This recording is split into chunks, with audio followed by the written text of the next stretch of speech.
just cannot tell you how excited I am to introduce our next guest to you. I want you to know that the person who is running for president on the Green Party ticket and is going to be on the ballot here in the state of California, one of the three, and one of the three that the San Fernando Valley Greens has supported, and bringing them to your attention and giving you forums where you can meet them and hear what they have to say, is such a special person because she's an artist who works in the medium of television. During the late 80s and 90s, when her hit sitcom series Roseanne was on the air,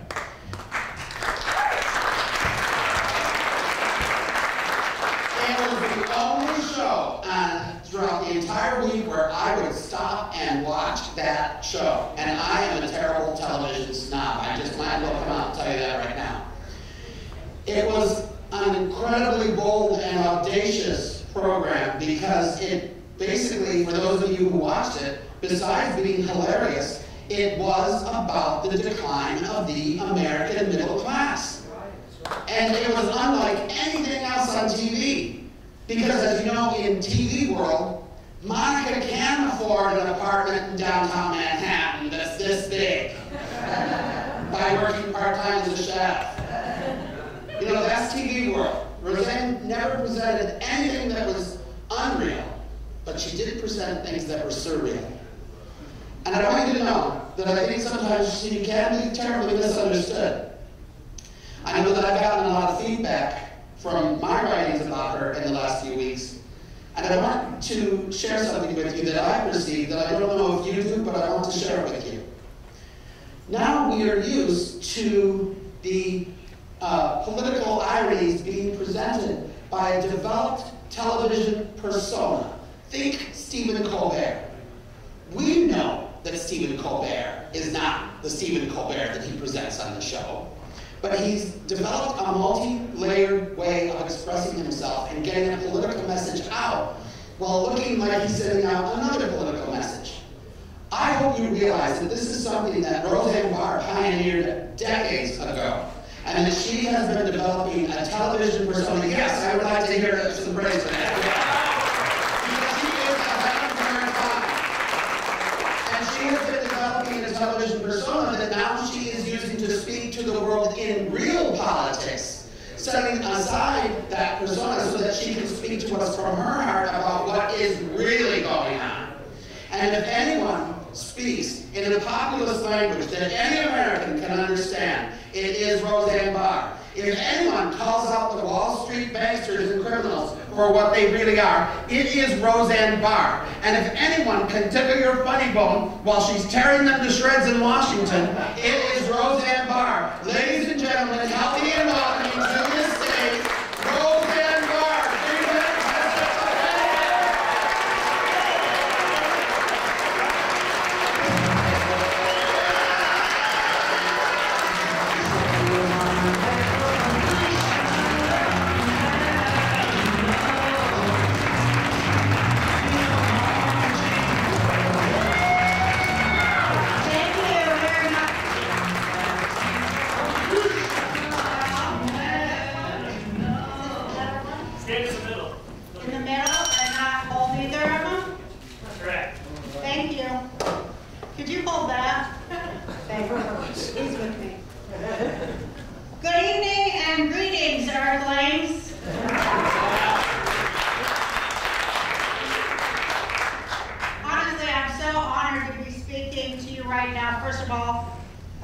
Because I know you're informed and you're intelligent, and that's just fantastic to find myself before that type of an audience. I just want to make a few statements to you before I answer your questions, some of which may be answered in the remarks I'm going to give you today. I hope so anyway. A lot of you know me from the character I portrayed on television years ago, a character who spoke to Americans about class, gender, race, gay rights, teenage female angst, and the power of unions at a time when those things were not largely ever spoken of on the people's airwaves in the United States of America.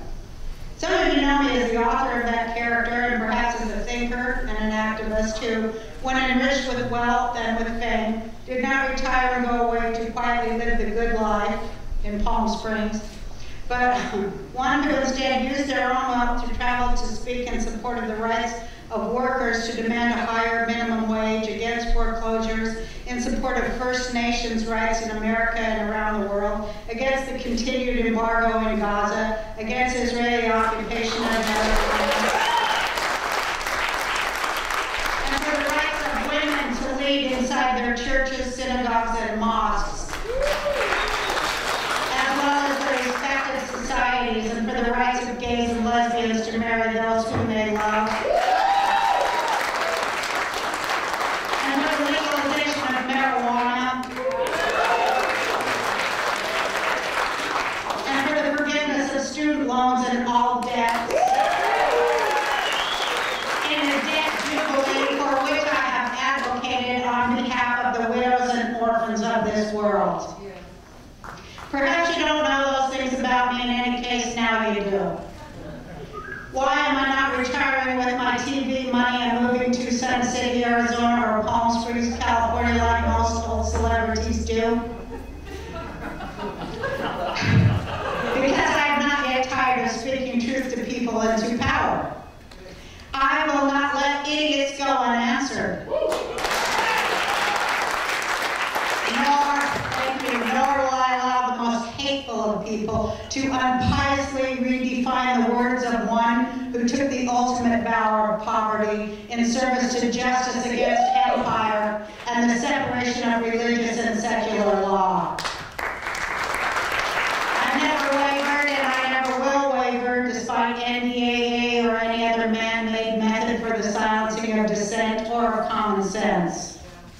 The question I'm most asked by people skeptical about my candidacy is, do you honestly think you're qualified to be POTUS? And if so, why? I answer that respectfully like this. I worked my way up from a childhood where I was a member of a small minority. I was a smart, fat girl. In a community where there was not much ethnic, political, or religious diversity, Salt Lake City, Utah. I was not born with a silver spoon in my mouth. I didn't even have a plastic spork in my mouth. Ladies, you know those? After everything from dishwashing jobs to waitressing, I found my way to stand-up comedy. My humor resonated with working people, especially women. I took the truth of the working class life I had led all the way to the pinnacle of show business, and speaking of being a job creator, I created jobs by the hundreds over the years. In fact, some people that I gave a start to are millionaires today. So if it's really all about the economy, stupid, I think I'm someone who's proven they know more than a little something about economics. I am the American dream. And my success is based on average working people recognizing that I know their problems and challenges. I didn't make my money manipulating currency or selling bundles of shaky loans or peddling weapons to dictators. I earned my money bringing truth and respect and humor to average Americans, and my message still plays all over the world. So I think I'd be a pretty good ambassador of American goodwill to people everywhere. But starting here at home, my motto is, the American people are too big to fail.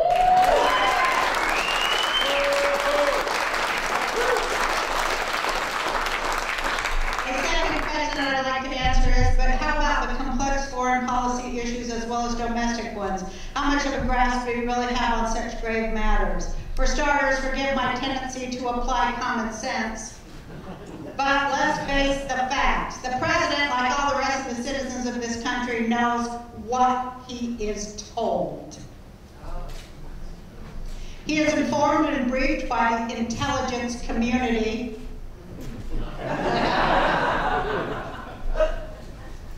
And by qualified people and advisors concerning the critical issues which he or she must consider and act upon. I would be surrounded by and aided by qualified people who would perform the same functions for me. I would use my common sense and my decades of experience as a concerned and informed citizen, a successful business person, a conscious conscience-driven writer and activist, a mother and grandmother, to consider and act upon the critical issues that a leader of a great nation must confront.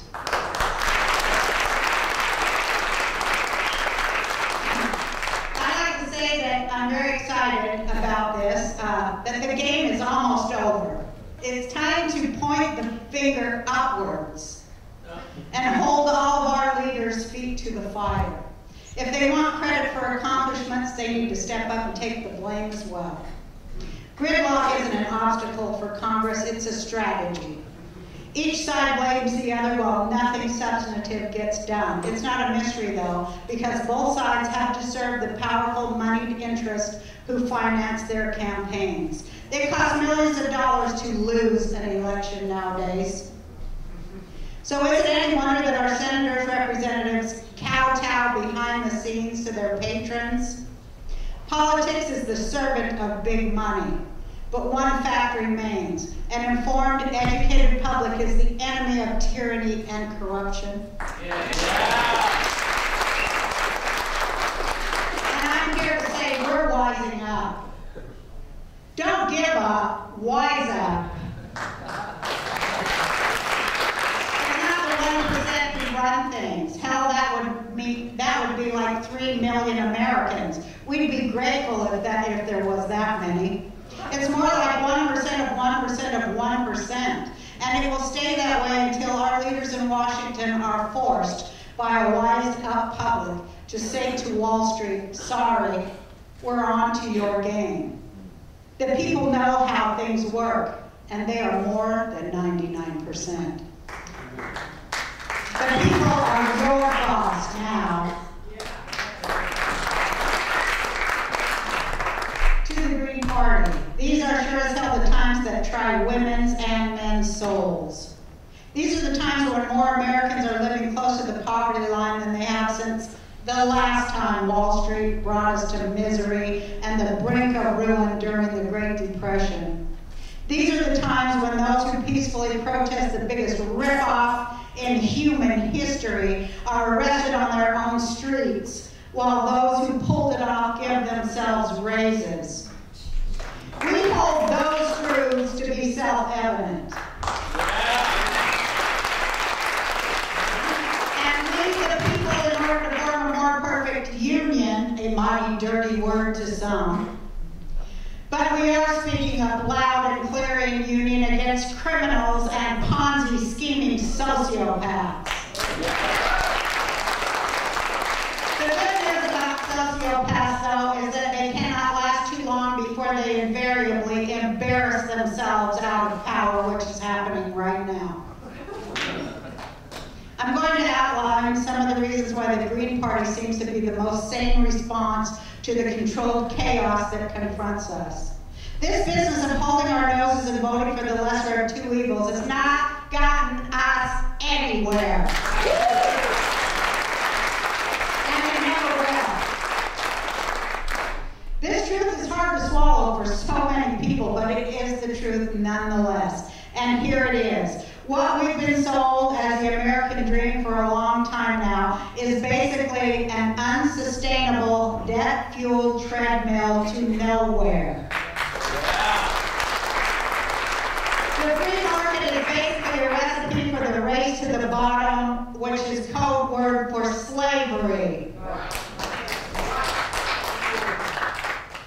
Thinking that the millions of jobs that have been outsourced to foreign labor markets can return is likely a pipe dream. The social safety net has been shredded by states that cry poverty, while Bush's tax breaks roll on and the rich get richer. Tens of millions of Americans live in homes that are worth far less than they owe on them. The generations behind the baby boomers can't expect to have it better than their parents, and they shouldn't. The old version of better is one that the planet and its people cannot sustain. We're going to need to redefine the very definition of good life. And we're going to need to do that along the lines that the Green Party follows and represents, not those followed by wildcat banksters and currency manipulators and debt salesmen and lobbyists who bombard our supposed representatives in government with their pressurized pitches for rich special special interests.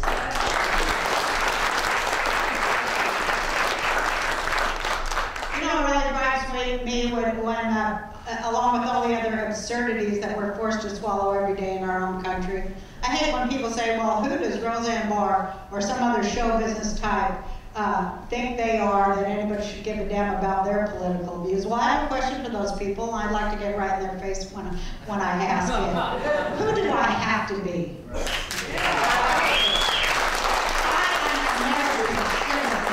I am sick and tired of seeing things upside down. I'm sick of it. Listen, the fact, seriously, can anybody look me in the eye and tell me it's less crazy for the working poor to be bailing out the idle rich than it is for me to speak about it? That's who I am. I'm not a politician, and that is not a drawback, it's an advantage. Do I need to know every micro detail about a failed policy like our ridiculous war on drugs to know that anybody who wants to buy some recreational drugs can probably do it, even if they're in prison? And that all we're doing is making money for dangerous drug dealers and locking up users at a cost higher than a college education. That's what we're giving our kids. That's what they're offering our kids. And we also know that the drug laws are written for the benefit of drug lords. Hello? All these laws are written for a Ponzi scheme and predators, sociopaths, and drug lords and criminals. I'm not making this up. I'm not. Let's cut right to the chase and get past the Coke versus Pepsi issues and straight to the bread and butter or meat and potato issues if you're still eating meat. And hopefully you'll stop. And I just want to put a plug in here. If people would get their protein from the macadamia nuts such as I grow in Hawaii, we wouldn't have any global warming.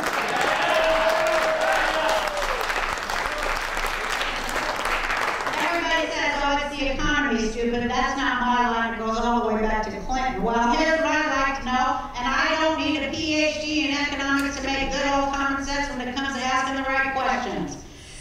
On the day before a big market crash or economic crisis or whatever they want to call it, what happens that is so fundamentally catastrophic? Does the sun decide to stop shining? Do the chickens decide to stop laying eggs? Do crops stop growing in the fields? Do people decide they can't show up for work? The truth is, it always seems to come down to some giant, almost overnight tsunami of you-know-what hitting the fan in the heart of Banksville, USA, Wall Street. Or wherever these money-manipulating geniuses play their games with everybody's home values, livelihoods, savings, pensions, and all the rest of the stuff that people who actually do real work so hard for. They work us, these guys that play the money manipulation games all day with other people's money. They work us and they play us. Remember not so long ago how every other damn ad on TV that wasn't for boner pills or bouncy hair or big giant cars that look like little buses was for home equity loans. Remember that? It was all over the radio and the internet too. Oh, you're sitting on a small fortune, they told us. Why put off those dream vacations, room additions, and that nice new car? When First Fidelity, Financial Trust, and Consolidated Con Artists could write you a nice big fat check for doing nothing but taking out some of the big dollars just sitting there in that piggy bank you're living in. What they didn't tell millions of Americans that they convinced it was a bright idea was that they would be putting their homes halfway in the pockets of those banksters by letting them put their name on your mortgage and on your lease. Before I go any further, that really pisses me off. Before I go any further, are those the same people that told you your home was worth more than you ever dreamed it would be by any chance hooked up with or acquainted with those other people? I'm talking about the ones who came after the second mortgage and told you it's worth a whole lot less than you thought it was. Are they in the same business? business? This system is not broken, it's fixed, as in rigged. Get it? Rigged. And it is rigged too. It's no different from down-home, everyday predatory lending. That's what it is about. Predatory lending, like that exists in every inner city in this country and has for God knows how long, and has never ever been fixed, because fixing even one problem in this country would mean that the richest of the rich could no longer enrich themselves on not solving any problems. That's why no problem is ever solved in the United States of America. Can you believe it's been down here 4 years since we all cheered wildly at the prospect of hope and change in our country? It feels like the audacity of hope was more like the audacity of talking about hope and change. Have the poor gotten richer and the rich gotten poorer? Did we get the meaningful health care reform we were promised? Is our Social Security safety net less or more shredded than it was 4 years ago? People say, Roseanne, you made a lot of money way back when your show was on. Aren't you one of the 1%? Hey, when we talk about the 1%, I want to say, no, I'm not. Because when we talk about the 1%, we're talking about that very top elite who hold real power. The power to buy politicians like John Boehner. I call him Agent Orange. Who blab a lot about what the American people want and expect from their leaders, but who do nothing but perpetuate gridlock. While the Republicans and the Republicans yell across the aisle at each other about who's trying harder to serve the American people, it seems like more people are losing their homes and their jobs, and more people with homes that are underwater after all these years of trickle-down economics. That's when the rich pee on the poor.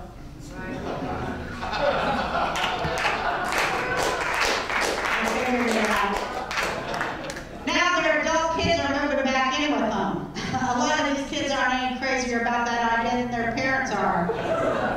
And a lot of these kids are staggering under student loan debt. I'd just like to propose a solution there. Why not forgive the student loans, and then they would have more money to stimulate the housing market.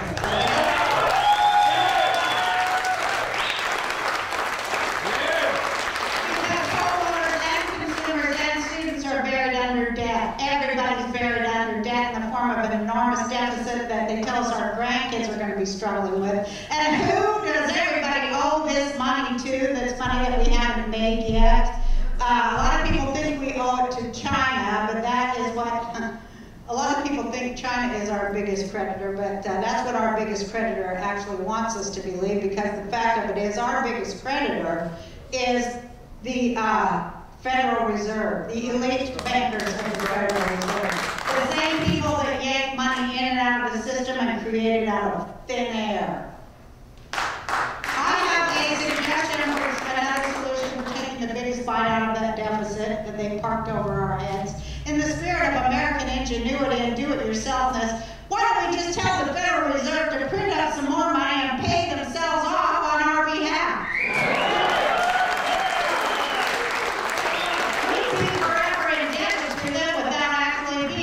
Indebted to them, if you get my meaning.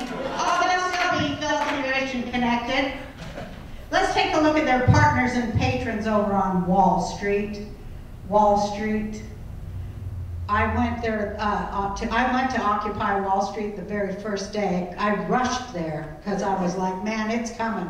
This activation that I've waited my whole life for, all through everything, it's coming, and it is here. And it's never going to stop, and it's never going to be defeated, and I'm thrilled with that. And I'd like to say, Mr. Obama, tear down that wall. And give us something we can see through. The Republicans call Social Security a Ponzi scheme. Well, I'll talk about a Ponzi scheme. Here's a Ponzi scheme for you. It was a scheme that W was trying to pull when he wanted to hand our Social Security money over to Wall Street. Hey, that would have worked out real good, wouldn't it, ladies and gentlemen? Who am I to talk about running for president? I'll tell you, I have one impeccable credential that I possess. I am not George W. Bush!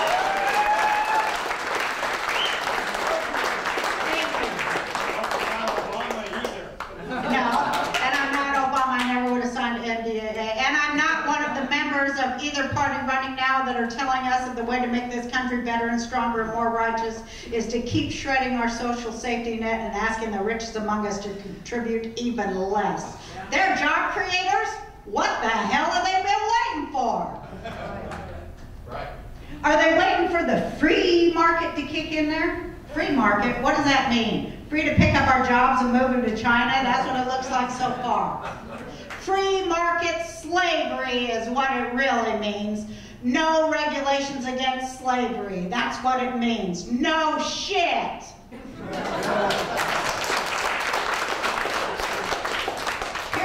And I do swear because that's my code to you people. As long as you hear me swearing, you know I'm not bought by any corporation. The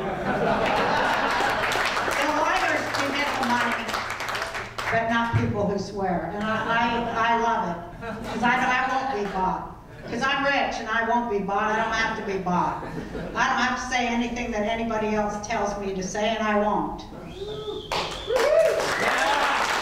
Here's the question that begs answering. Where would the rich be without the working poor? Who would feed them and raise their kids and wash their sheets? And what would happen when they went over to the wall and turned the switch? Who would make the lights come on? Without the working poor, the rich would starve to death. They don't know how to grow anything or cook anything or serve themselves. They don't know that they don't even know that they should share with those who prepared their food. They don't even know that. They're mostly damaged beyond hope, and as they would sit there starving to death in the dark alone, they'll still be thinking of nothing but new ways to trick other people out of their decent wages and health care. That's what they'll be doing. There should not one of them be allowed near any government by or for any people anywhere. Are they people? We'll need to reevaluate everything now that there's no hope for any of us under the huge dying, bloated beast of unfettered capitalism. Luckily and happily, it's falling all around us, and it's not going to get back up without slavery to fuel it. That is how it works.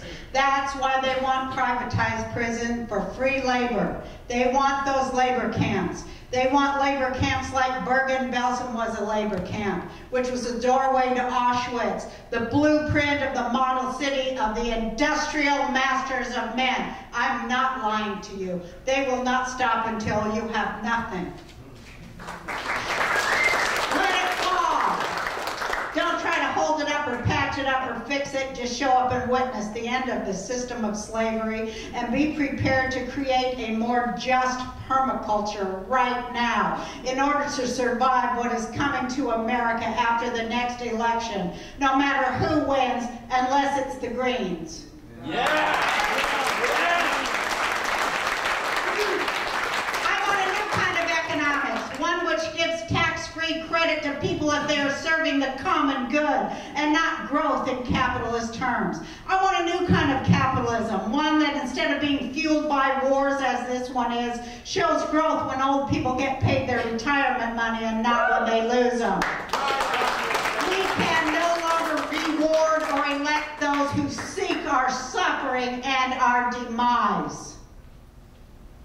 We cannot be free or create real change until what we believe and what we do are in unison every minute of every day.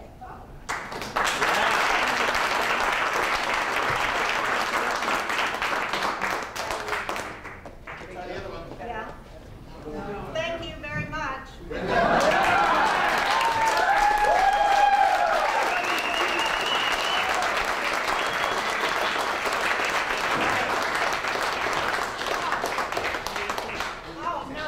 That's what I thought. You cut me off like on the Academy Award. No, I just have a couple more words. Oh, good. We'll fix it. Oh, no. Thank you all for sitting here and being here and knowing what you know and doing what you do and keep on doing it too. We love you, Rosie. I love you too. Yeah.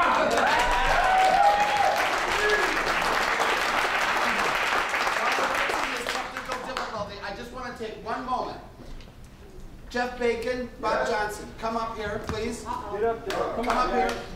Okay.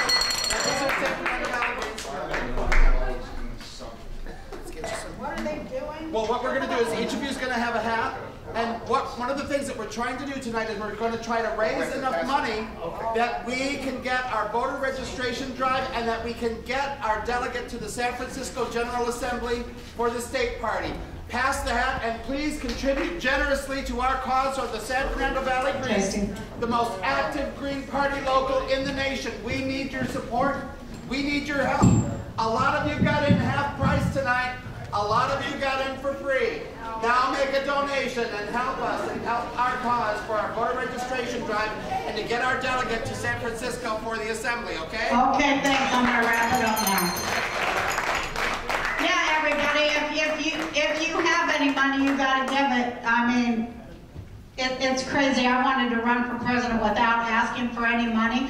And so, like, just running for president, you learn a lot. Like, for one thing, it's illegal to run for president and not raise any money. Do you believe that? And if I don't raise a certain amount of money from every state, I could actually go to Guantanamo. That's no lie. That's the kind of lies they've got for us. But here's what I want to say in conclusion. Well, I like to say two things. One of them is that I feel hopeful because we can stop doing the wrong things and we can start doing the right ones right now. We really can. We can also do things the right way. We simply must cease doing them the wrong way. We must get mad at the right things, which are the wrong things. When we get mad enough at the wrong things, we will stop doing them, and then we can start doing the right things and be really, really happy. What are the right things that we can find to agree on? The list is long, and there are the 10 key values, and I'm not going to repeat them because somebody else did, and I like that. But the biggest thing that we can all agree on is that we need to evolve a new system in every way. One that absolutely has no need of slavery in any way. And I want to be able to speak that everywhere. Because, you know, we should way be beyond that. Shouldn't we? If you go to my website, roseanneworld.com, you'll see that I have posted a lot of stuff about electoral college. I won't speak about that now. But go there and read about it because one of the great things about becoming wealthy as I did was that I was able to finance many, many lawsuits myself. And I have helped to finance a lawsuit that will be filed in Philadelphia, July 4th, that will seek to absolve the Electoral College, the true rule of the 1%. Thank you very much. If you guys have any questions, I'll answer.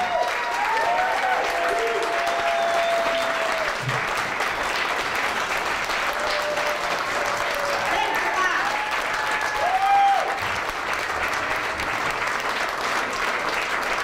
Roseanne Barr,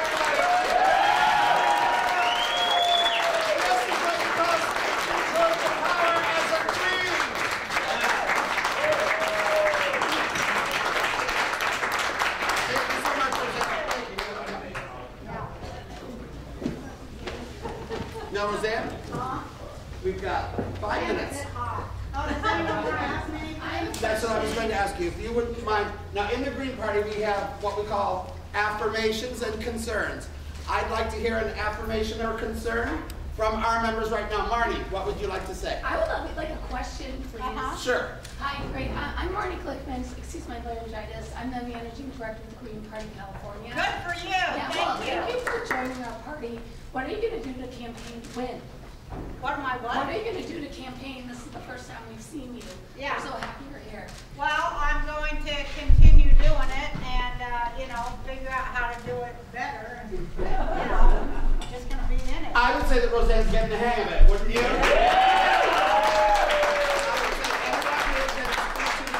Today so forthrightly and in such a clear-cut manner. Now, this is the kind of person that we need in the Green Party. We know that we have leaders among you who can speak in this manner and who know what's going on. But you haven't stepped forward yet. You haven't rid yourself of the titanic two-party tyranny. you're still voting out of fear. You're still voting for reasons that you're voting against your own best interest. You haven't woken up. You haven't joined the Green Party and gotten behind the 10 key values. And once again, we do have to clear the club by 9 o'clock, so we're run out of time. But I wanted to thank everyone one more time. Yes, miss? I had a question. All right, real quick. You mentioned that you have to raise money in every state. I was wondering who your donors are that you raise money from. I'm just trying to, I see with my campaign to activate democracy in the American people through American volunteerism and getting money from like people at $10, $25, you know, just grassroots all the way, because, you know, I think that pulling grassroots participation and grassroots support is like what we really need in this country. What we had before Obama let them just dismantle ACORN, of which I was a member, and it was a great organization. And I'd like to take tax from that and apply them here to the Green Party. You ought to run for office too. I wanted to thank all the other candidates who were here tonight because they were great speakers and they all had great things to say. And you know, let's just elect Greens, get rid of these guys, throw every one of these guys out, and get Greens on every side of the aisle. Thank you, Roseanne. Thank you, everybody. Thank you for coming to our rally in the Valley.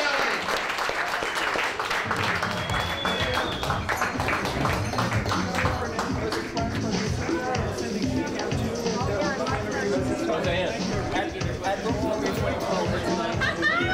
love it. Yeah. You remember Cynthia McKinney 4 years ago? Oh, I remember. This is proof positive that you're agreeing. Thank you very much.